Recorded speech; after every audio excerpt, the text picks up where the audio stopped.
Discipline yourself. And so what do you do with that? Eat 3 times a day at regular meal times. That's a good thing to practice, because that starts to put some stability into your life. Get up at the same time.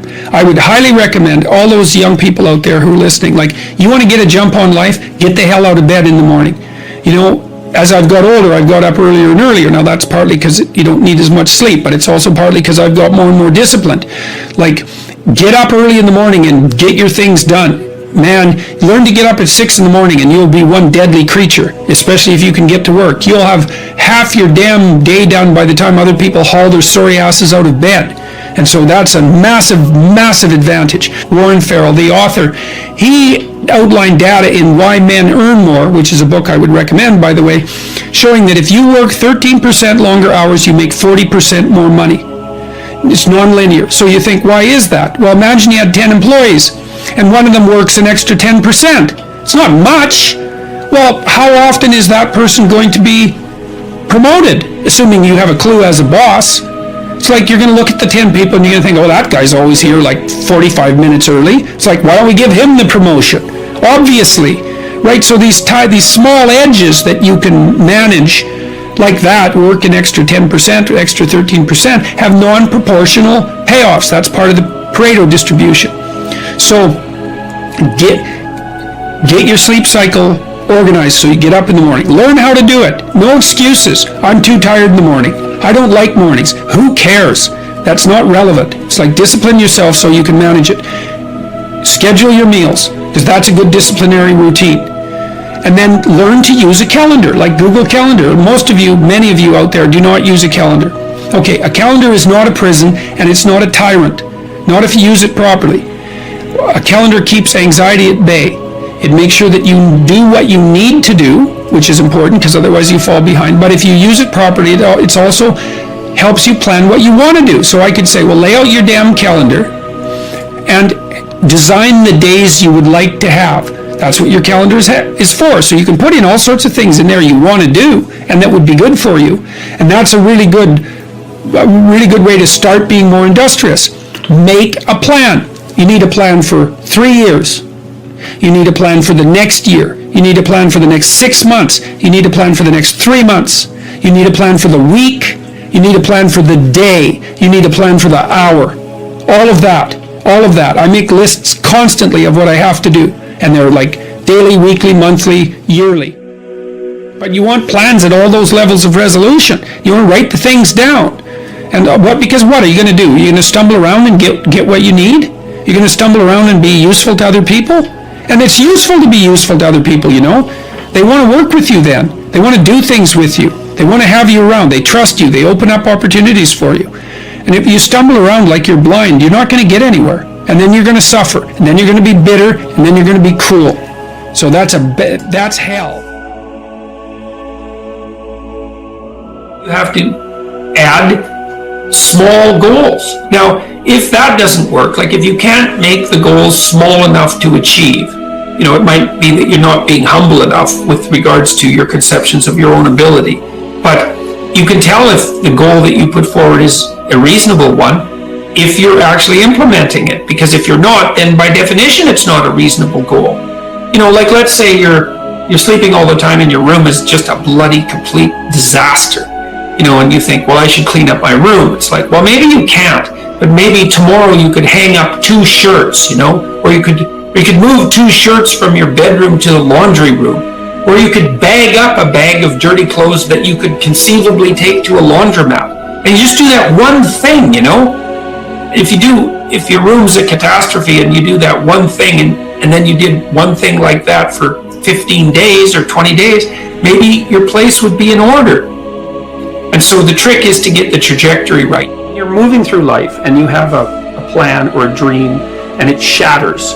You know, someone dies or a relationship breaks apart or you have a terrible upset in your career or you become ill in some unexpected way. And then everything around you falls apart and you plunge into a chaotic underworld. And then maybe you stay there because it isn't necessarily the case that people get out. You know, people die. People are in despair permanently. But frequently, something tragic and terrible befalls you, and you fall apart. and you learn something profound as a consequence, and you put yourself back together, and when you come back out, you're more than you were when you went in. And that's happening at a small scale. Every time you learn something, if you ever really learn something, it's usually painful. It usually means that you have to recognize that you're wrong in some important way.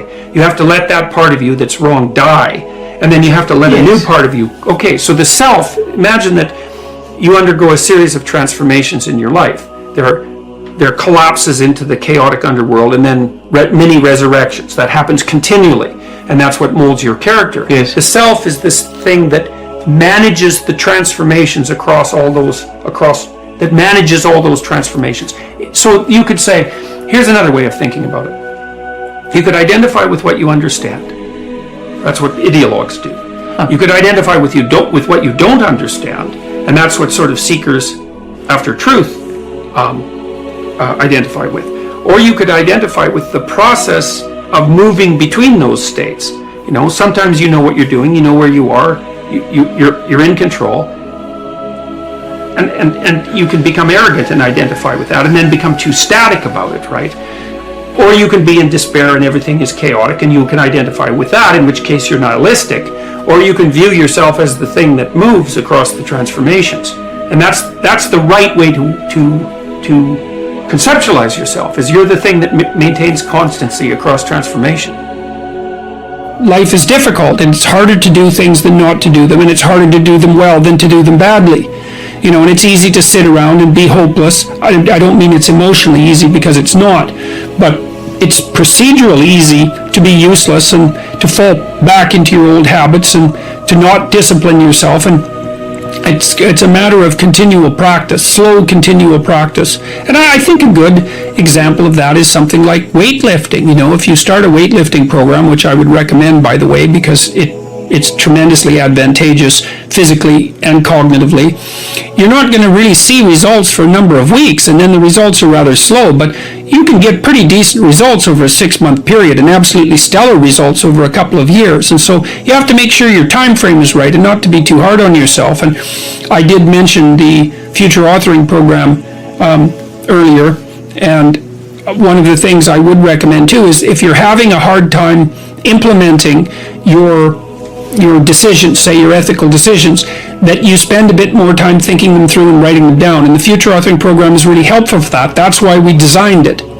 And so get your goals straight and continue to practice every day. And if you're not succeeding, then make your goals slightly smaller. You want to make your goals large enough so that they challenge you, but small enough so that you have a reasonable probability of succeeding at them on a day-to-day basis. And then you have to also understand that if you fail on a given day, like let's say you're trying to quit smoking and you quit for 2 weeks, and then you have a cigarette and you think, oh my God, now I've screwed it up, I'm not quitting anymore. You smoke a whole pack of cigarettes. It's like, well, there's a couple of mistakes there. And one is, well, just because you had a cigarette doesn't mean you failed. It just means that you had a cigarette. You can start stopping again the next day. And the fact that you had one cigarette in the last 2 weeks is a hell of a lot better than the 2 weeks that you had before that. And so you've got to be realistically humble. You've got to be ambitious enough in your goals so that you're pursuing something that you regard as truly meaningful and worthwhile. And maybe you can judge that to some degree if you think about someone you love attempting the same thing, and think about how you would feel if they managed it. And if you would feel good, then that's probably a good what would you say? That would be a good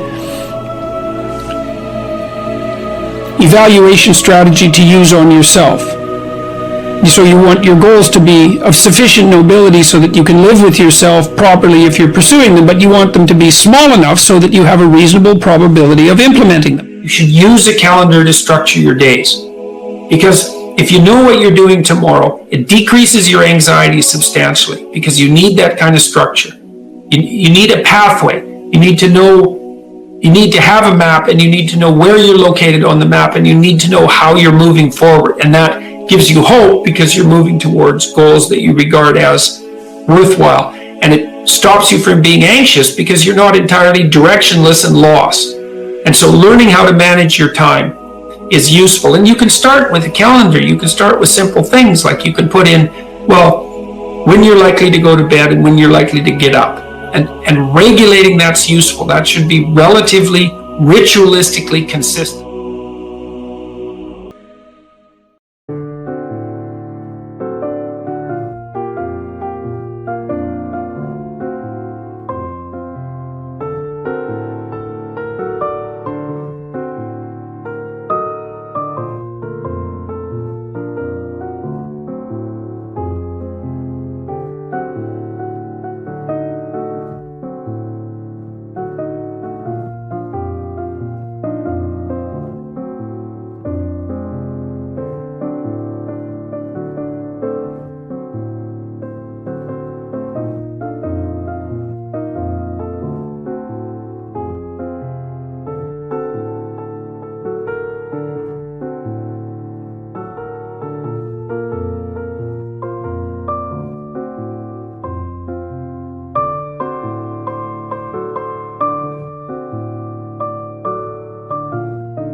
Anh hay mơ mộng mình thứ xa xôi, không màng về tình ái muôn nơi, sống cho là trọn kiếp đây thôi, đâu quan tâm gì chuyện đời. Thế mà lại ngâm tương tư, ông tầm bà muối xe tơ, đêm nằm trộm nhớ mơ mơ về ai. Thì ra anh yêu rồi, từ ánh mắt nụ cười, từ đôi môi gọi mưa sao xuyến lòng anh. Thì ra mê em rồi, ngày hay đêm ôm lời, chỉ nghĩ đến em thôi, đó là do anh đã yêu rồi, anh đã yêu rồi, anh đã yêu rồi. Oh, oh, anh đã yêu rồi, anh đã yêu rồi, anh đã yêu em mất rồi.